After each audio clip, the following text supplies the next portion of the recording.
Isso. Carminha tá conseguindo Então, ver? tô. Então, Vamos bora lá, lá. gente. Vamos lá. Dentro da nossa perspectiva de analisar as perguntas discursivas. Então, a primeira parte é sempre quando a gente vai fazer a leitura da pergunta, a gente interpretar direitinho o que que a pergunta, o que que o enunciado está dizendo para a gente, né? Então, uma mulher de 45 anos, portadora de HIV, com CD4 de cento, desculpa, eu olhei ali para ver, meu cachorro estava fazendo um barulho estranho. Geralmente barulho estranho porque ele está comendo alguma coisa que ele não devia. Vou recomeçar, desculpa, pessoal. Uma mulher de 45 anos, portadora de HIV, com CD4 de 180 células por milímetro cúbico. Ai, meu Deus, já começou tudo ruim para mim. Eu não faço ideia do que significa um CD4 de 180 células. Para, continua a sua leitura, às vezes a resposta vai estar no seu enunciado, você nem precisa saber isso. Apresenta uma dor em queimação e erupções vesiculares na região torácica unilateral, ou seja, de um lado do tórax, há 3 dias. A paciente relata episódios de infecções oportunistas anteriores e não realizou a vacinação para herpes zoster. A primeira sacada é a seguinte: se eu não sabia o que que é que causa dor em queimação e erupções vesiculares de um lado só do tórax, ele já me respondeu. Porque por que razão ele te daria a informação de que ela não foi vacinada de herpes zoster? Exclusivamente porque o diagnóstico é herpes zoster. Então, já sabemos o diagnóstico da paciente. E aí, um HIV com CD4 de 180, que eu também não sei. Vamos lá. Vamos ver as perguntas para ver se tem alguma dica nas perguntas. A primeira pergunta: qual é o diagnóstico mais provável e como ele se relaciona ao estado imunológico? Ah, então essa história de CD4 de 180 células tem a ver com o estado imunológico. Guarda aí. A segunda pergunta é: descreva o esquema terapêutico indicado, considerando o contexto de imunossupressão da paciente. Porra, saquei. É isso aí. Então, 180 células não é bom, é ruim, e significa que a paciente está imunossuprimida. Aí eu já matei tudo o que o enunciado da minha questão estava me trazendo. A terceira pergunta: quais as complicações mais comuns dessa condição nos pacientes imunossuprimidos? De qual condição? Da condição do enunciado, do herpes zoster. E quatro, explique a importância da vacinação contra o herpes zoster em mulheres imunossuprimidas vivendo com HIV. Então, agora a gente já entendeu tudão, a gente já entendeu que é uma mulher que está com AIDS, ou seja, ela está imunossuprimida, ela não tem só o vírus da imunodeficiência, ela está imunossuprimida, ela tem AIDS. Por que que eu digo que ela tem AIDS? Porque ela está apresentando uma infecção oportunista, ela já apresentou infecções oportunistas, ela está com uma infecção que aparece em pessoas imunossuprimidas, que é o herpes zoster. Então, já sabemos que isso é uma mulher com AIDS e que está com herpes zoster. Aí, primeira resposta. Alguém chuta alguma coisa que você diria de primeira resposta? O que que vocês acham que a gente devia dizer nessa primeira pergunta? O diagnóstico a gente já matou, é herpes zoster, não é isso? Matamos o diagnóstico. Matamos só lendo, herpes zoster. E qual é a relação dele com o estado imunológico da paciente? O herpes zoster você está mais suscetível ao herpes zoster quando você está imunossuprimido. Um CD4 menor que 200, total fecha o balão, total fecha o balão com imunossupressão. Então, o que que você tem? Você tem um herpes zoster e a doença aparece com a queda da imunidade e essa paciente tem uma doença que causa imunossupressão. Então, é uma paciente imunossuprimida. Todo mundo pegou isso? Beleza, beleza. Ques- Segunda, perfeito. Segunda questão. Descreva o esquema terapêutico. Qual é a diferença, pessoal? A diferença é assim, tipo, se eu, pessoa saudável, fiquei muito estressada no meu trabalho, sei lá, e acabou aparecendo um herpes zoster. O, o meu estado de espírito provavelmente reativou o herpes zoster porque a minha imunidade não está legal, mas eu não chego a ser uma pessoa imunossuprimida. Eu sou uma pessoa saudável. Eu tratar um herpes zoster, comprimido via oral, lindo. Mas um imunossuprimido com AIDS, tratar um herpes zoster, tem que fazer a ciclovir venoso. Então, o paciente vai ter que ser internado. É isso aí. A dose é 10 miligramas por quilo a cada 8 horas endovenoso. Beleza? Se a gente tem que sempre pensar, a gente usar. Calma, segura sua ansiedade, Rodrigo. Segura sua ansiedade. Por quê? Ele não está te perguntando tratamento de tudão, ele está te perguntando o tratamento da doença que você acabou de diagnosticar. O tratamento do herpes zoster é aciclovir venoso. Supondo uma possibilidade de um paciente que não fosse um imunossuprimido, poderia ser droga oral, não poderia? Então, vamos aproveitar cada questão dessa, que são questões inéditas, para usar como um guia para o nosso estudo. Então, temos que saber a dose oral. Para o Ministério da Saúde, né, é a ciclovir oral, 800 miligramas, 5 vezes ao dia. E não precisa tomar de madrugada. Lembra disso, né? Você vai dividir em 5 tomadas, mas não precisa ser tipo tantas em tantas horas assim, chita, certinho. Você pode tomar sem ter que acordar de noite para tomar a ciclovir. Ou valaciclovir. Nem sempre é tão fácil de achar, mas ele está no protocolo. Valaciclovir, em casos mais leves, o valaciclovir é mais fácil de gravar porque é 1 grama, é um grama. E aí são 3 vezes ao dia. Tanto o aciclovir quanto o valaciclovir, 7 dias, está bem indicado, é de 7 a 10 dias. Todo mundo entendeu isso? Em princípio, o que ele está te perguntando, em princípio, é o tratamento do herpes zoster. Ele não está te perguntando o tratamento da dor. Até porque essa paciente não está com muita dor. Mas se a gente for pensar em tratamento da dor, não necessária, a gente tem que pensar nos remédios, nos analgésicos, e aí vocês já falaram de tramadol, que é um opioide fraco, não é isso? A gente está pensando num nível acima da escada analgésica, primeiro degrau da escada analgésica, dipirona, anti-inflamatório, ibuprofeno, essas coisas. Segundo, um opioide fraco, tramal ou codeína. Porém, a gente sabe que o herpes zoster é uma dor neuropática, certo?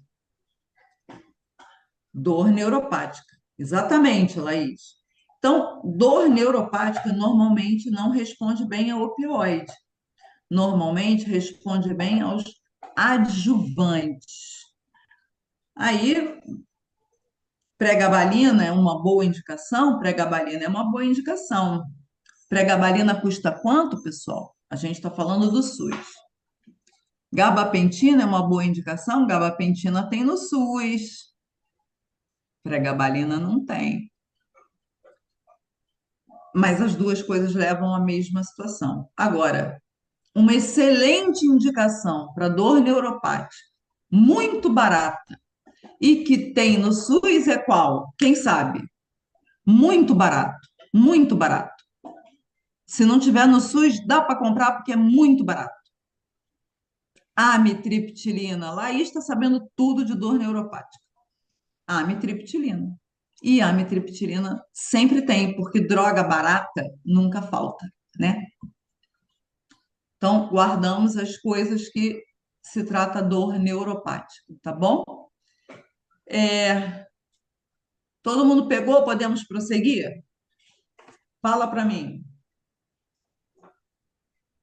Ok. Quais as complicações mais comuns dessa doença? Aí, complicações comuns de um herpes zoster, que causa uma dor neuropática. Primeira complicação, neuralgia pós-herpética. Primeira complicação, neuralgia pós-herpética. Guardamos isso. Mas o cara está falando uma coisa além. Ele está dizendo em pacientes imunossuprimidos. Gente, sabemos que tal do herpes é um tal de vírus, não é isso? Sabemos que o tal de vírus, quem tem que matar é a gente. E justamente esse indivíduo é um indivíduo que vai lidar mal com o vírus, porque ele não consegue matar. Então, uma complicação seria uma disseminação dessa infecção, uma disseminação visceral, uma meningite, uma disseminação dessa infecção. Mas o herpes zoster, além disso, ele traz uma segunda informação. Ele não causa vesícula, ele não rompe a barreira cutânea. Se ele rompe a barreira cutânea, ele cria uma porta de entrada. E a porta de entrada seria razão para você ter uma infecção bacteriana secundária naquela lesão. Então, três complicações principais, e assim, é, livro texto de pediatria, vocês vão achar, no CDC, vocês vão achar, são essas três que são citadas: é a neuralgia pós-herpética, a disseminação visceral da infecção, você fazer uma septicemia pelo esse vírus, e a infecção da pele, porque a vesícula do herpes rompeu a integridade da sua barreira cutânea. Todo mundo pegou isso? Alguém quer discutir? Eu falo, falo, falo e vocês não querem discutir comigo. Briga comigo, gente. Ninguém briga comigo. Ah, meu Deus. No próximo, você deixa eles falarem Mas primeiro. eu acho Vamos ver se assim. eles reclamam depois. Ninguém briga comigo. Não sou maravilhosa, não, Vitória. Mentira. Doutora, se me Fala. permite, eu estou só me deliciando aqui com a forma da interpretação que a senhora usa. Por quê? Porque a gente não sabe de tudo, né? Então, esse é um caso clínico onde eu me perdi bastante. Mas da forma que a senhora descreveu e buscou aí as dicas dentro das questões do caso clínico, faz aclarar muita coisa. Então, assim, eu A estou aqui só me ideia é essa. deliciando. A ideia é essa. A ideia é essa. E aí depois a gente vai. Eu vou estar aqui com vocês quando a gente for começar a fazer a prova prática, porque vocês vão passar nessa prova, ó, molezinha, e a gente vai começar a se preparar para a prova prática, que já é uma outra abordagem. Segura essa informação. Mas é isso aí. A gente tem que ir lendo e tem que ir interpretando e tem que ir entendendo e tem que ir procurando, às vezes, dentro da própria questão, tem dicas. É isso que a gente tem que aprender a ter a paz na hora de ler com carinho a questão, tá? E vocês têm que aproveitar essas questões que a gente preparou para vocês, porque acesso às questões do INEP anteriores e tal, pô, muito fácil, todo mundo tem. Mas a gente foi e preparou uma série de questões que servem, inclusive, como guia para o estudo de vocês, tá certo? A gente está aqui falando de HIV. HIV você me perguntar em três apostas de doença infecciosa, e a doença infecciosa é uma coisa que ele pode te perguntar na clínica médica, ele pode te perguntar na medicina da família e da comunidade, ele pode até te perguntar em pediatria. Então, se a gente pensar em três coisas infecciosas, sem medo de ser feliz, eu diria para vocês: HIV, tuberculose e hanseníase. Tem que estudar, porque, né, a gente está no Brasil, Zil. Então, vamos continuar lá na nossa questão. Aí ele chega, a gente chega, beleza, a gente chega. Quer dar uma lida no gabarito, Carminha, antes de...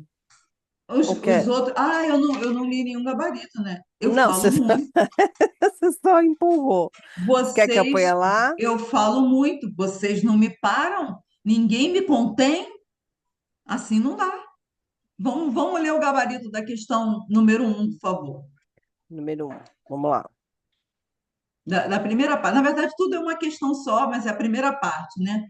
Então, o estado imunossuprimido, associado ao HIV, com CD4 menor que 200 células, aumenta a suscetibilidade de reativação do vírus. Beleza, isso que a gente respondeu. E assim, a segunda parte da resposta é somente reforçando tudo que a gente discutiu, que pacientes imunossuprimidos têm uma tendência a ter um herpes zoster mais grave. Sabemos disso, né? Somos espertos, ganhamos, acertamos tudão. Dois, então, aciclovir, venoso, vocês falaram, lindo, brilhante. Casos leves, pode ser valaciclovir. E eu já dei também a opção para vocês do aciclovir via oral, que eu acho que também é uma resposta que vale a pena a gente guardar, mas valaciclovir não está errado. Normalmente, a situação é tipo assim: vocês têm que lembrar que vocês estão fazendo uma prova discursiva. Se alguma coisa cair na prova discursiva, que é um assunto que você domina, demonstre seu conhecimento. É isso que eu posso dizer para vocês. Não tenham medo de demonstrar o conhecimento, beleza? Mas, obviamente, tratamento venoso é indicado para imunossuprimidos, justamente por causa da complicação. E aí, número 3, Elizabeth. Número 3, neuralgia, disseminação visceral. Né? O pessoal falou de meningite, tudo isso. Com certeza, isso estaria sendo considerado como certo. Na dúvida da dose, é melhor não. Perfeito, Felipe. Se você está duvidando de que não sabe a dose do remédio, não fala. Porque meio certo é melhor que tudo errado. E a gente nunca sabe qual é o estado do espírito do cara que está corrigindo a sua prova. Ele pode olhar que você botou o remédio certo e a dose errada e te dá errado.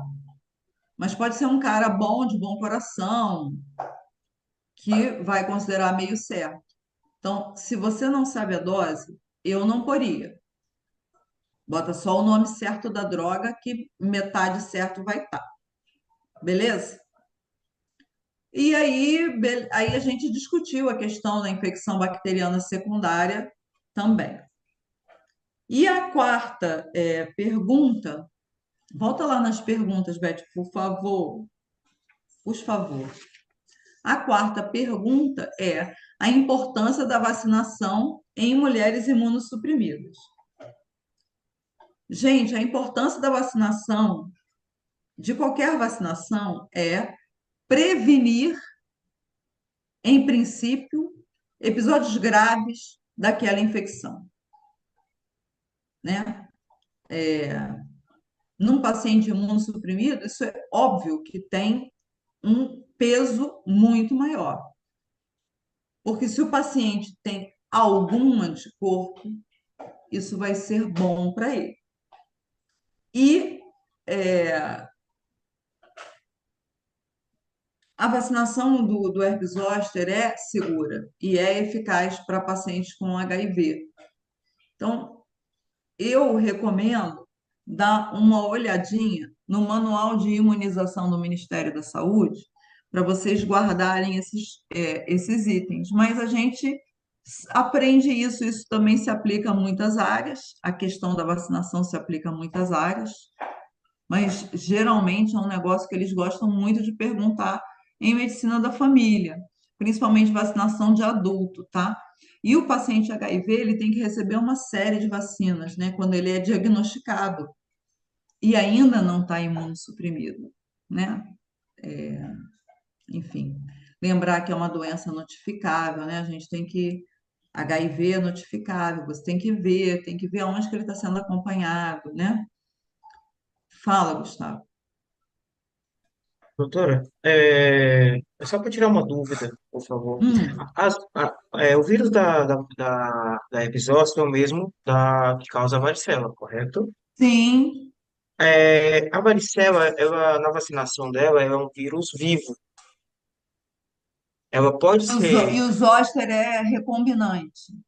O Ah, zoster é uma perfeito, doutora. tecnologia de RNA recombinante. Ah, perfeito. Então é outro tipo de É varicela outro tipo de vacina, não é de igual. vacina, desculpa. Tipo, Aham. vacinar de varicela não te protege de zoster, Ah, apesar de perfeito, ser doutora. o mesmo.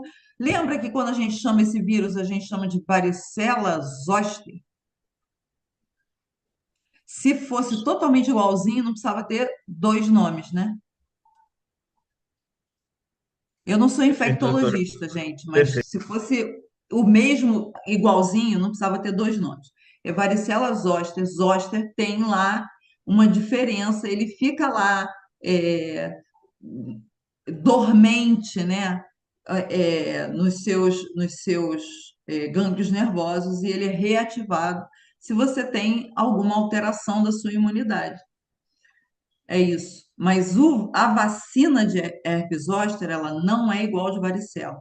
Ela é de vacina de vírus com tecnologia de RNA recombinante. Tá bom? Por isso que ela tem essa eficácia maior até nesse tipo de paciente, que não depende tanto da sua imunidade para ela ativar a produção de anticorpos, tá? Beleza? E aí, vamos lá para a resposta 4. 4, olha lá. Reduz a incidência e a gravidade das complicações. Então, assim, herpes zoster tem que ser vacinado em pacientes imunossuprimidos, pacientes que tenham que fazer tratamentos imunossupressores, pacientes transplantados, idosos. Tá aí, ó, tá aí a explicação por que é importante, porque reduz a incidência e a gravidade das complicações. E se a Doutora, gente está conversando que, pô, uma complicação possível é meningite, aí a gente já saca a importância. doutora, Fala. boa noite, doutora. Boa noite. Doutora, nessa quarta questão eu coloquei assim, ó, vacinação é essencial para reduzir o risco de herpes zoster. Ou tem que incluir mais coisa? Eu só coloquei isso. Não, não, eu acho que não ela diz, ele está sendo muito específico, entendeu? Ele está perguntando da importância contra a herpes zoster. Então, assim, se você, na minha opinião, se você responder para reduzir o risco do cara ter herpes zoster, eu acharia uma resposta pobre, assim, acharia uma resposta preguiçosa. Quando a gente sabe que, na verdade, a vacinação vai reduzir não só o risco de você ter, mas reduzir principalmente o risco de você ter uma complicação grave. Entendi. Por que que você vacina BCG? Estou mudando o assunto, mas falando no mesmo assunto. Por que que a gente toma BCG no Brasil? Sobre É para tuberculose? não ter tuberculose? Exato. Isso. Não, Não? não. Sério? Você vacina BCG para não ter forma grave de tuberculose, para não ter tuberculose Ah, miliar e nem meningite por tuberculose. Você não vacina BCG para não ter tuberculose pulmonar.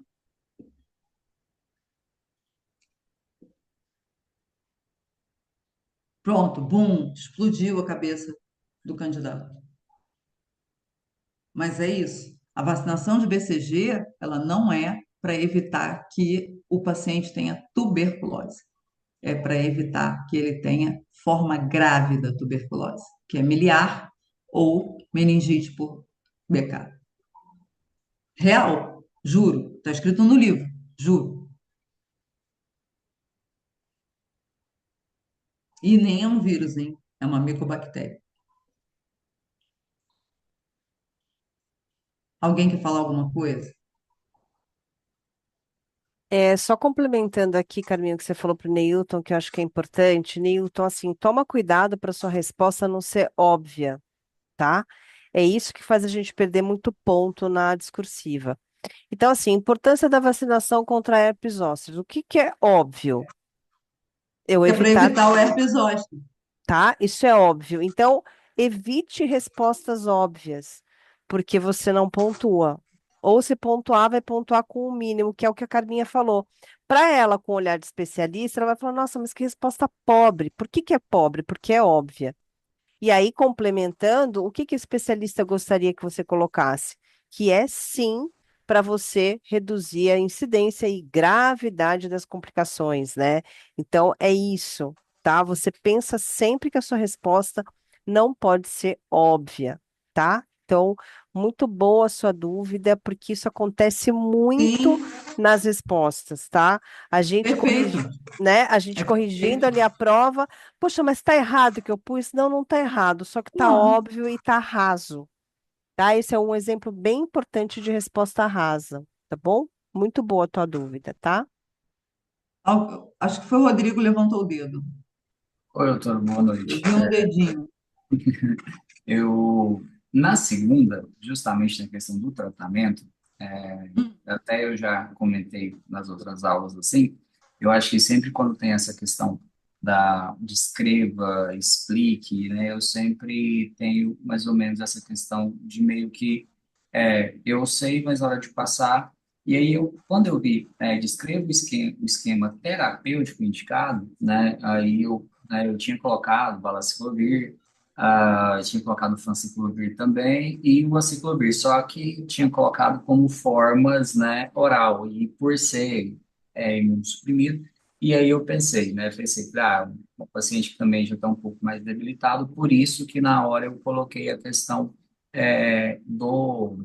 do medicamento, no caso, né, do opioide, aí para poder tirar a dor. Se nessa resposta eu tivesse colocado mesmo assim a questão porque, de verdade, como vocês me ouçam, né, como o Gustavo falou, a forma que você, né, explica para a gente, né, levando, né, abrindo o leque da pergunta, fazendo a gente abrir a cabeça, já pensando, eu de verdade, em nenhum momento eu pensei, a gente sabe, né, ver no, igual a Laís mesmo colocou, do impétigo, né, das lesões bolhosas da criança, mas em nenhum momento passou pela minha cabeça uma infecção secundária de pele, né? Então, assim, agradeço muito justamente essa forma que vocês estão abrindo nossa mente, mas justamente a questão dessa segunda questão, dessa segunda pergunta, se eu tivesse colocado a questão do tramadol ou de outro medicamento, um analgésico que seja, também ficaria errado ou não? Teria que ser Não, justamente não, não. ah, Não ficaria ah, errado. Não ótimo, então, ficaria errado. obrigado. Você Eu, colocar alguma coisa além do que o que ele pediu que se aplique, tipo assim, se você botar o tratamento correto e botar aí pensando em tratamento da dor, eu faria isso, faria aquilo outro, eu não considero que estaria errado. Você não pode inventar uma mirabolância, tá certo? Se você Uhum. botar alguma coisa e falar uma mirabolância que não tem nada a ver com isso aí o cara pode até te achar maluco e dar errado, Não, tá certo. Obrigado. entendeu? Mas Entendi, sim, entendi. Muito bom. não, vai fazer a ciclovia e vai fazer emplastro sabiá. Eles nem sabem o que é emplastro sabiá, né, Beth? Isso é uma coisa de velho. Nossa, Não conheço dá. demais. Conheço demais. Tá Entendeu? Se você bom, falar muito uma obrigado. mirabolância muito louca, é possível que o cara desconsidere. Mas se for coisas que têm a ver, não acredito que você falar o além, ele vai desconsiderar. Tem a ver isso também com o que eu acabei de. Eu estava falando ainda há pouco, que é uma prova discursiva. Se você dominar aquele assunto, vai lá, vai fundo, né? Sabe, aquela felicidade que bate dentro do coração do candidato quando cai uma pergunta que ele sabe responder. Pô, responde tudo que tu sabe, cara. Porque você está demonstrando conhecimento. Tem valor, tem valor. Tá bom? Tá, muito obrigado. Então, podemos passar para a próxima, depois do HIV da AIDS com zoster.